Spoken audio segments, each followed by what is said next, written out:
Welcome back, and thank you for staying with KTN Prime. Of course, we continue with our conversation with Honorable Martha Karua, who is the People's Liberation Party leader. Thank you for staying with us.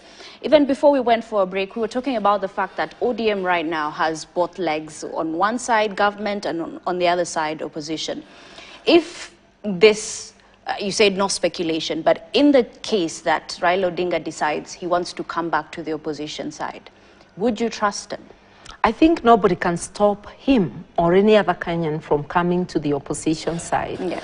Whether he would become to be nominated, the flag bearer, is a different issue altogether, because there are issues there to address broken trust or feelings of betrayal. But if he came to give the opposition the numbers they need, I think he would be appreciated just like everybody else. But he will not be on the ballot. I think it's a decision for Kenyans, but I doubt that he would be coming to be on the ballot. I feel that maybe on many considerations, you know, it's unlikely that he would be the flag bearer, but it's up to Kenyans. Okay. Yeah.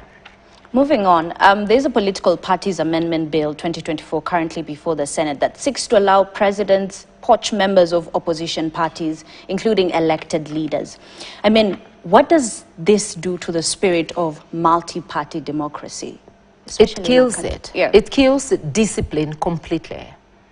And William Ruto is trying to legitimize the illegalities that he has used to prop up his government.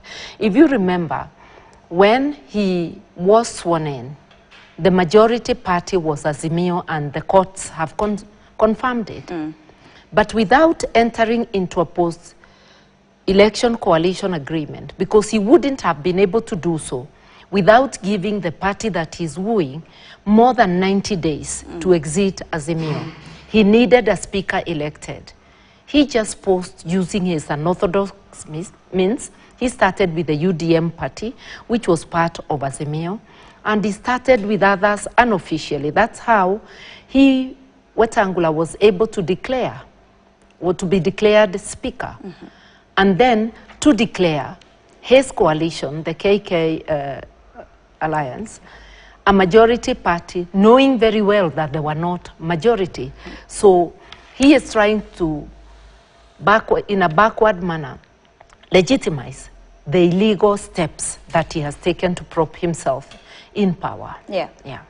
You have actively participated when it comes to agitation of the respects of human rights in this country, from the 90s till the 21st century. And at the moment, human rights groups are saying the situation is deteriorating.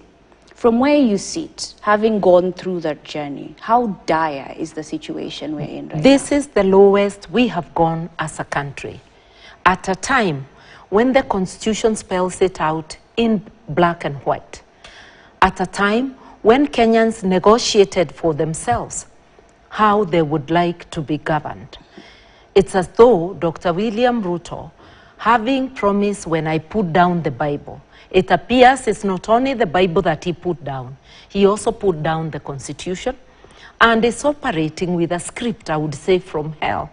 A script that allows his officers to disobey the law, the security forces to refuse to secure Kenyans, and instead to become an instrument of the violation of rights of Kenyans. All the abductions have a signature of being done by the security apparatus. And those who have been abducted and have come back to tell the tale do confirm that they were abducted by the security apparatus. And we have no doubt that that is the case. So what is happening now is that those working in the security apparatus, the leaders, the team leaders, have become lying people just like Ruto himself. Because when you say you don't know something you should know, they have also disdain for the rule of law and the Constitution.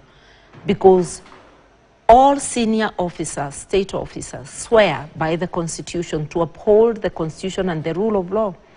The police are not doing their work. National Intelligence Services, NIS, are also not doing their work. Nobody seems, the Security Council, which has the president as the chair, there's deputy, it has the attorney general, it has the minister of foreign affairs, who is Mudavadi, it has the minister of internal security, who is Murkomen, it has a host of other people, including the IG and the director of NIS. So where does that leave Kenya? They should supervise the entire security apparatus. Yeah. What are they doing receiving salaries for work not done? It is a form of corruption to receive salaries every month collected from the taxes of poor Kenyans and not deliver security to them. It is also unconscionable for Parliament to receive salaries and allowances from Kenyans, from their tax, and not represent them, and instead represent Dr. William Ruto. Okay. They are accountable to the people of Kenya. And all officers of state, including the judiciary, are accountable to the people of Kenya. And I'm speaking to you, who is holding a job where your power is donated by the people. As a state officer, as a member of the judiciary, as a member of the legislature or the executive, you owe your position to the people of Kenya. They are your employer. Kindly serve them in their best interests. These are not the days that those in authority served a president. Okay. Those days went with the old constitution. These are days where your employer, your boss, is the people of Kenya. Stop betraying us. Serve the people of Kenya. Yeah. And it's not just the people of Kenya. I mean, we've seen a wave of abductions, if I may call it, affecting even foreigners. Others, even foreigners. I mean, Dr. Kizza Besigye, Maria Sarungi of Tanzania. We were known for a country where people would come and seek asylum. And right now, it seems like we're aiding transnational repression. Museveni sought refuge in Kenya. I remember when they were forming government and advancing on Uganda, he had his bases in both Kenya and Tanzania, and he lived in Kenya too. What is this about ganging up with Dr. William Ruto and the KK regime to make Kenya unsafe for people seeking refuge and for East Africans who are visiting the East African region, because Kenya is within the East African region. Yeah. Every East African should feel safe on all the soils of all the three East African states. Kenya has become, slowly is becoming, the capital of abductions in East Africa and maybe in the world. It is up to us Kenyans to ask, how much more are we going to tolerate? And what is the long-term effect of all this that is being done right now? Is that Kenya is looked upon now with suspicion by the residents of East Africa. You come here knowing you're doing so at your own risk. Visitors coming to Kenya also know they are coming at their own risk. Their security is not guaranteed. The country is so broken. It cannot secure its citizens. It cannot secure visitors. And it is actually aggressing on visitors when the state operatives help foreigners to abduct people visiting Kenya. Dr. Kizza Besigye, Obed Lutare were legitimately visiting this country when Kenyan security forces, acting together with the Ugandan military, illegally abducted them and renditioned them to Uganda. I say illegally because we have an extradition act here in Kenya. If any foreign country wishes to be helped to arrest and extradite its national home, then there has to be an official communication to the government of Kenya, who then arrest and take that person before a court of law in Kenya. That court of law is the one that signs the repatriation or the extradition order. Dr. Besigye, Obed Lutare, and even the Turkish nationals and Ethiopians who have been renditioned from Kenya were not taken to any court of law. They were literally abducted. They passed through the Busia border without their documents being stamped. They had left their passports in their hotel in Nairobi, which were collected more than a week later, and no papers, no temporary papers were issued for their travel. So they literally were smuggled out of the border, meaning that had information not leaked that they were in military custody in Uganda, who knows, they could have been disappeared forever. That is actually trafficking in persons. How can two sovereign governments traffic in persons? How can Kenya surrender its sovereignty to Uganda to come and abduct its nationals from Kenya? This was the second time. In July of last year, members of Besigye's party, FDC Katonga, 36 of them were abducted from the Ukweli Pastoral Center in Kisumu, renditioned again in the similar fashion to Kampala, arraigned before a military court. I am so glad, as I talk, that on the 31st of January, the Supreme Court of Uganda declared unconstitutional any trial of civilians in Uganda for criminal offenses by the military. Even trial for the military people for criminal offenses other than disciplinary offenses by the court-martial was declared unconstitutional. Unfortunately, Dr. Besigye, Obed Lutale, and one of their lawyers, Aaron Chisa, are still in prison even after the court had given a way on how they ought to be released. Okay. Okay. If the alliance you're in was to inherit this government right now, there's so much wrongs to right.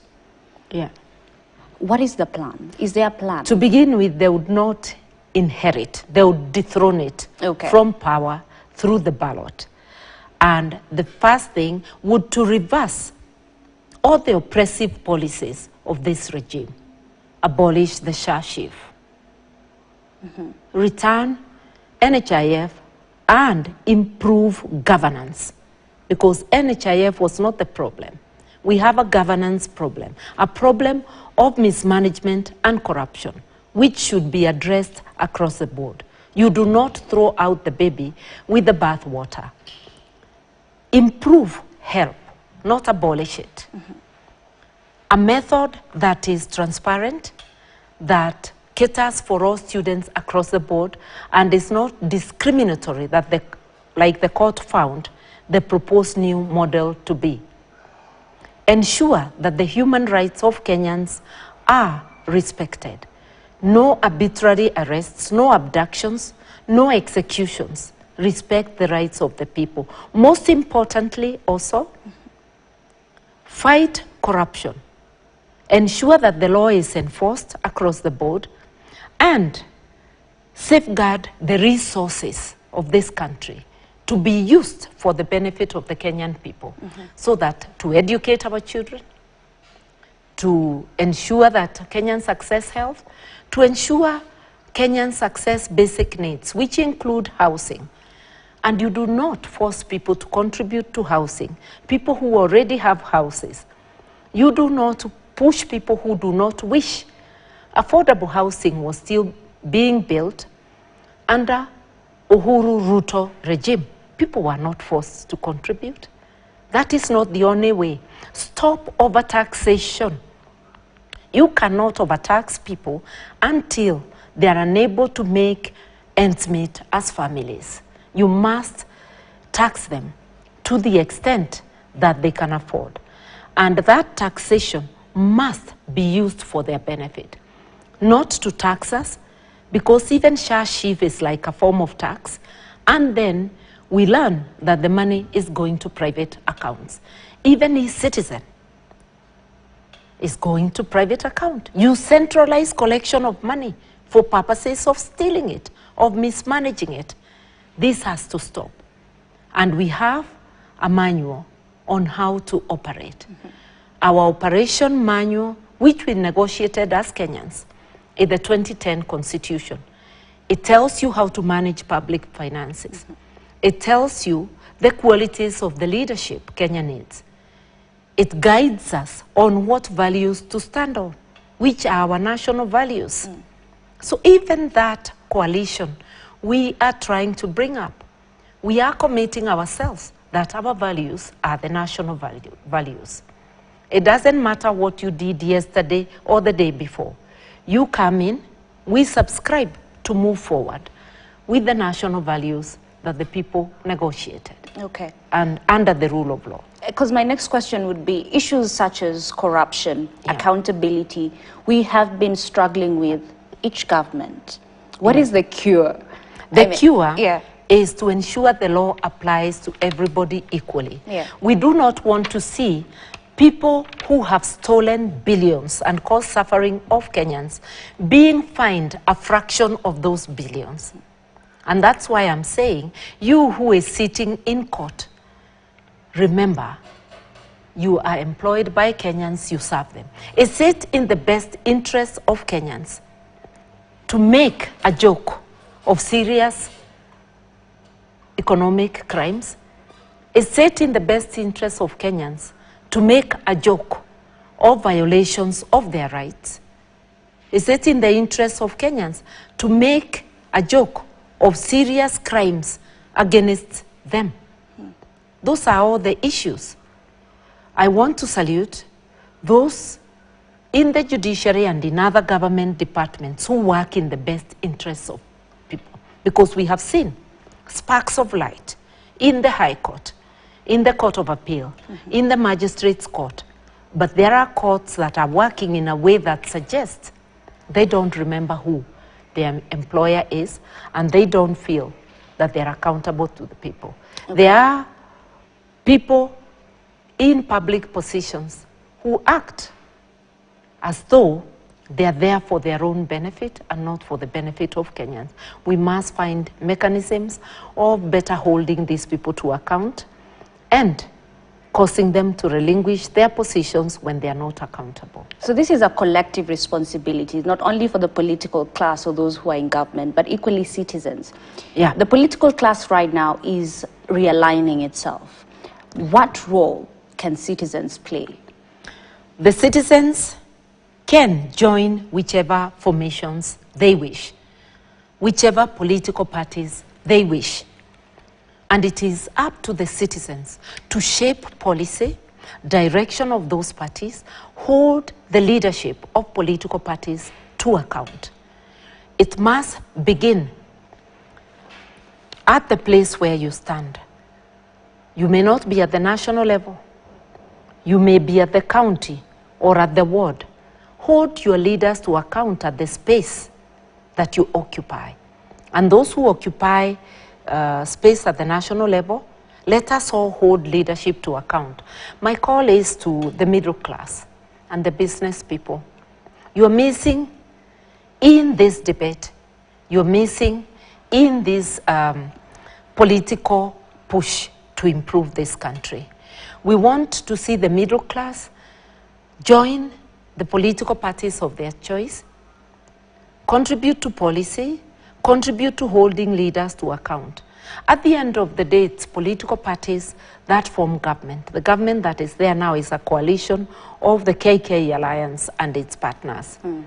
On our side, we had Azimio. So it is clear that it's political formations that form government. If you do not join one to make it well run, the formations that are disorganized, once they form government, they form disorganized and unaccountable governments. Okay. Look at KK. It tells you how the KK organization is. Any disorganized, disorderly party will form a disorganized, disorderly government. How parties are conducted is a measure of how government will be conducted. So I'm calling upon all of us who are in the leadership of political parties to institutionalize them, to ensure that they are run in an accountable manner, in a democratic and accountable manner. Dictatorship begins in the political parties and then goes on to the country. Okay. Yeah. So even as we talk about 2027, you were on the ballot in 2013. Yeah. What lessons did you learn? And what are some of those, from those lessons, what would you apply even as we go towards 2027? I think the lessons we learn in our daily lives are many. There will be lessons that help you not to repeat the mistakes that you made, whether it's in campaigning, whether it's in organizing. One of the lessons is that we still need to be consistent. You need to communicate policies to the people. You can see, as People's Liberation Party, we have rebranded early.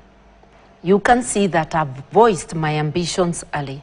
And I am glad my colleagues in the opposition have done so too. So we have enough time for the people to get to know what we are all about.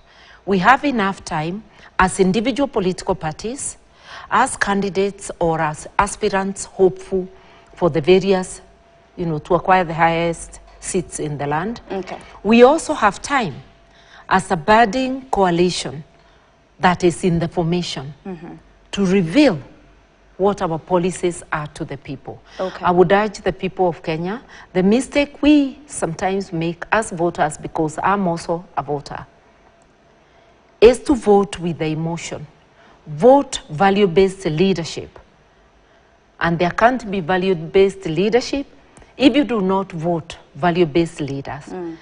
Do not wait for handouts. Political parties should not dish out money. It is the members of those parties that must donate to their parties in kind or in cash. Okay. Let us organize our politics not to make it transactional, that it's the money as a candidate you give to the voter. It must be what you stand for. And everyone, every candidate, those around them, those in their neighborhoods know what they stand for. Is it a person who is pro-people? Have they demonstrated ability to work for the people, to work for the best interests of the people?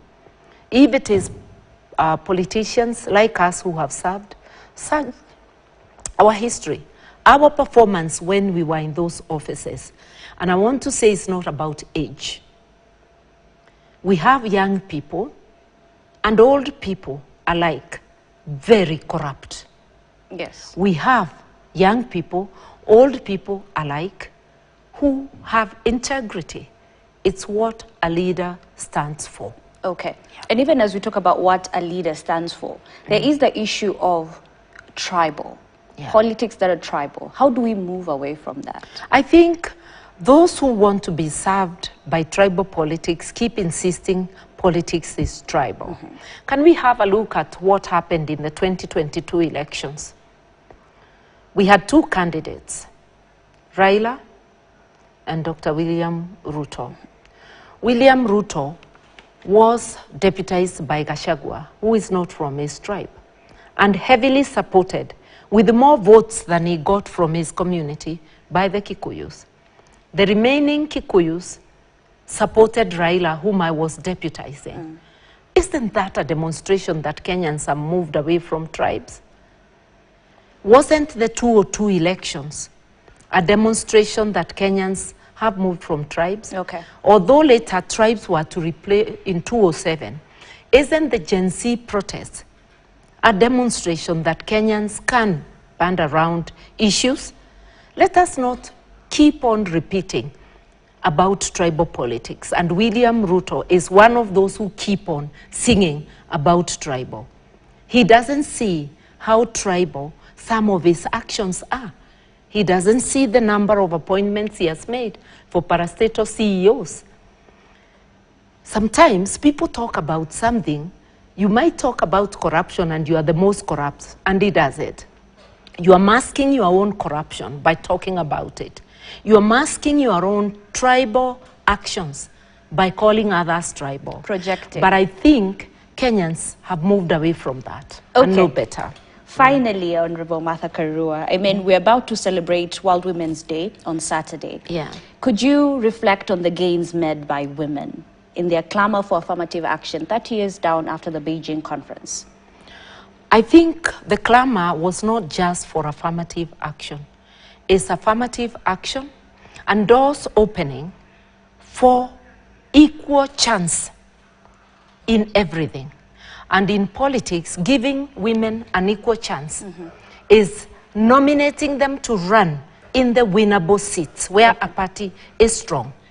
Where a party is strong, the men and women nominated get in without a sweat. But we find in the major political parties, what do? They nominate a majority of male in the winnable seats, therefore giving them an easy ride. And then when women are asking for the gender top-ups, they say it will be too expensive. Even now when they are discussing NADCO, I have heard that talk that the gender top-up will not be addressed because it's too expensive. Women, we are being taken for a ride. The Constitution clearly says any public space where we have more than 2/3 composition of more than 2/3 being made up of one gender is unconstitutional. Why, as women, are we continuing to support leadership that do not believe in opening doors for women? This is the question. We too have a responsibility, even as we try to enforce, to support ourselves and not support parties that betray us one election after the other. As we finally conclude, I just want you to weigh in on tomorrow's headline of the Standard, Kenya's bold newspaper. And the headline is Rewarding Yes Men. Of course, goodies after a bloodbath on the government side in Parliament. President William Ruto and opposition leader Raila Odinga have chosen to elevate their homeboys at the expense of dissenters. Your thoughts on this, even as we finalize? It's an assault on democracy, because now I had already explained how some of those committees should be chaired. It's actually unconstitutional, illegal, to give people in parties that are in government, even unofficially, positions that should be reserved for dissenters. And if you don't give dissenters who are from KK, give those positions to the opposition parties, people who have remained true to the opposition, like members of Wiper and other opposition parties like DAPK. And the Jubilee wing that is not leaning towards the KK regime. All right, that's a really good place to end this conversation. I hope it's a first of many. Thank you so much for making time for us, Honorable Martha Karua, who is the People's Liberation Party leader. We take a short break. We'll be back with business news.